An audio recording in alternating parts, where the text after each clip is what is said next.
ഒരുപാട് ചികിത്സകൾ ചെയ്തു നോക്കി, ഒരു ഗുണവും കിട്ടുന്നില്ല. സാധാരണയായിട്ട് രോഗികൾ പറയുന്ന ഒരു വാക്കാണ്. എന്താണ് ഇതിന് കാരണം? ഇതിന് വല്ല പരിഹാരമുണ്ടോ? ഇതാണ് നമ്മൾ നോക്കേണ്ടത്.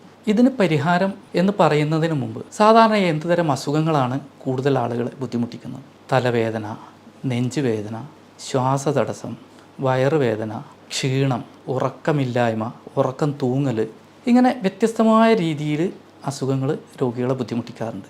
സൂക്ഷ്മമായി പഠിച്ച് ചികിത്സിക്കുന്ന, മരുന്ന് നിർദ്ദേശിക്കുന്ന ഇത്തരം എല്ലാ കാരണങ്ങളും പരിഗണിച്ചുകൊണ്ട് ചികിത്സ നിർദ്ദേശിക്കുന്ന ഒരു രീതിയാണ് ഹോമിയോപ്പതിയുടേത്. ഒരുപാട് ചികിത്സകൾ ചെയ്തു നോക്കി, ഒരു ഗുണവും കിട്ടുന്നില്ല. സാധാരണയായിട്ട് രോഗികൾ പറയുന്ന ഒരു വാക്കാണ്. എന്താണ് ഇതിന് കാരണം? ഇതിന് വല്ല പരിഹാരമുണ്ടോ? ഇതാണ് നമ്മൾ നോക്കേണ്ടത്. ഇതിന് പരിഹാരം എന്ന് പറയുന്നതിന് മുമ്പ് സാധാരണ എന്തുതരം അസുഖങ്ങളാണ് കൂടുതൽ ആളുകളെ ബുദ്ധിമുട്ടിക്കുന്നത്? തലവേദന, നെഞ്ചുവേദന, ശ്വാസതടസ്സം, വയറുവേദന, ക്ഷീണം, ഉറക്കമില്ലായ്മ, ഉറക്കം തൂങ്ങൽ, ഇങ്ങനെ വ്യത്യസ്തമായ രീതിയിൽ അസുഖങ്ങൾ രോഗികളെ ബുദ്ധിമുട്ടിക്കാറുണ്ട്. പല പല ചികിത്സകൾ ചെയ്തു നോക്കും, ലഭ്യമായ എല്ലാ ടെസ്റ്റുകളും ചെയ്തു നോക്കും, പക്ഷേ ഒരു ആശ്വാസവും കിട്ടുന്നില്ല. അതല്ല, രോഗം വളരെ മുന്നോട്ട് പോകുന്നുണ്ട് താൻ. എന്താണ് ഇവിടെ ചെയ്യേണ്ടത്? എന്താണ് ഗുണം കിട്ടാത്തത് എന്ന് നമ്മൾ ചിന്തിക്കുകയാണെങ്കിൽ നമ്മൾ മനസ്സിലാക്കേണ്ടത് ഇത്തരം രോഗങ്ങളിൽ എന്താണ് സംഭവിച്ചുകൊണ്ടിരിക്കുന്നത് എന്നുള്ളതാണ്. നമുക്കറിയാം, നമ്മൾ സാധാരണയായി കാണുന്ന രോഗങ്ങളിൽ പലതും ലഭ്യമായ എല്ലാ ടെസ്റ്റുകളും ചെയ്താലും ഒരു പോസിറ്റീവ് റിസൾട്ടും കിട്ടാത്തവയുണ്ട്. മറിച്ച് പോസിറ്റീവ് റിസൾട്ട് കിട്ടി രോഗം ഒരുപാട് അഡ്വാൻസ് ചെയ്തു പോയ രോഗങ്ങളുണ്ട്. നമുക്കിന്ന് കൂടുതലായിട്ടും സംസാരിക്കാനുള്ളത് ഒരു ഡയഗ്നോസിസിലെത്താൻ സഹായിക്കുന്ന രൂപത്തിൽ കാര്യമായ ടെസ്റ്റുകളില്ലെങ്കിലും രോഗിയെ ഒരുപാട് ബുദ്ധിമുട്ടിക്കുന്ന രോഗങ്ങളെക്കുറിച്ചാണ്. അപ്പോൾ ഞാൻ പറഞ്ഞു, ഈ രോഗത്തിൽ എന്താണ് സംഭവിക്കുന്നത് എന്ന് നോക്കണമെങ്കിൽ മുമ്പ് ചെയ്ത ചികിത്സകൾ ഫലം കാണാതെ പോയതിൻ്റെ കാര്യങ്ങൾ നാം അന്വേഷിക്കുമ്പോൾ എന്തെല്ലാം കാര്യങ്ങളാണ് ശ്രദ്ധിക്കേണ്ടത് എന്ന് ഉദാഹരണ സഹിതം പറഞ്ഞാൽ വളരെ വ്യക്തമായി മനസ്സിലാവും. നെഞ്ചുവേദനയുള്ള ഒരാളുടെ ചികിത്സകളുടെ ഡീറ്റെയിൽസ് നമ്മൾ പരിശോധിച്ചാൽ അയാൾ കുറേ ഡോക്ടർമാരെ കണ്ടു, ലഭ്യമായ ECG, എക്സ്റേ, എക്കോ, മറ്റ് ബ്ലഡ് ടെസ്റ്റുകൾ എല്ലാം ചെയ്തു.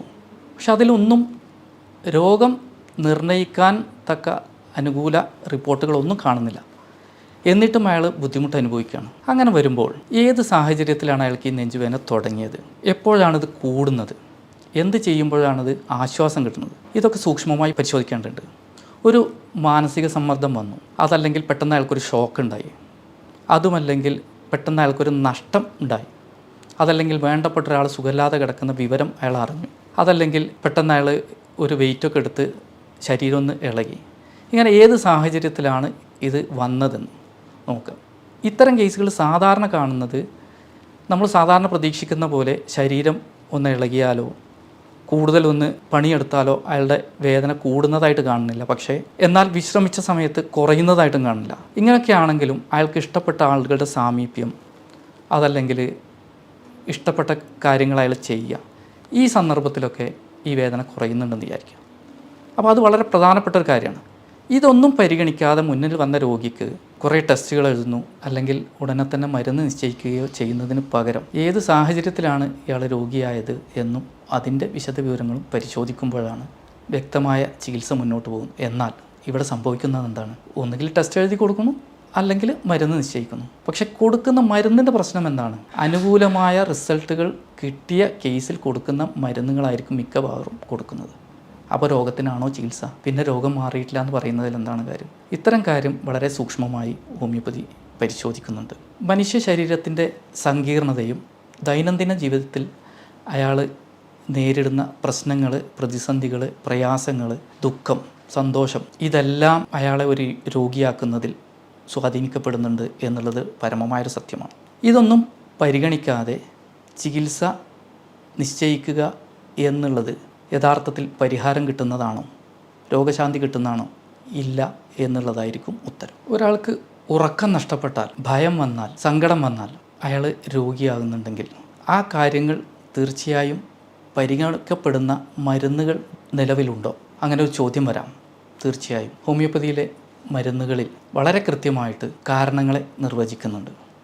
ഭയം വന്ന് രോഗിയാകുന്നതിന്, സങ്കടം വന്ന് രോഗിയാകുന്നതിന്, വിഷമം വന്ന് രോഗിയാകുന്നതിന്, പെട്ടെന്ന് സന്തോഷം വന്ന് രോഗിയാകുന്നതിന്, ഇങ്ങനെ എല്ലാ കാര്യകാരണങ്ങളെയും സൂക്ഷ്മമായി പഠിച്ച് ചികിത്സിക്കുന്ന, മരുന്ന് നിർദ്ദേശിക്കുന്ന, ഇത്തരം എല്ലാ കാരണങ്ങളും പരിഗണിച്ചുകൊണ്ട് ചികിത്സ നിർദ്ദേശിക്കുന്ന ഒരു രീതിയാണ് ഹോമിയോപ്പതിയുടേത്.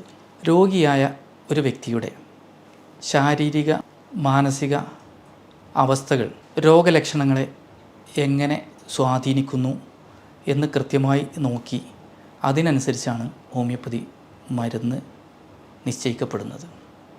ഒരു ഉദാഹരണമായി പറഞ്ഞാൽ, വളരെ സന്തോഷവാനായി തുള്ളിച്ചാടി കളിച്ചുകൊണ്ടിരുന്നൊരു കുട്ടി പെട്ടെന്ന് രോഗിയാകുന്നു.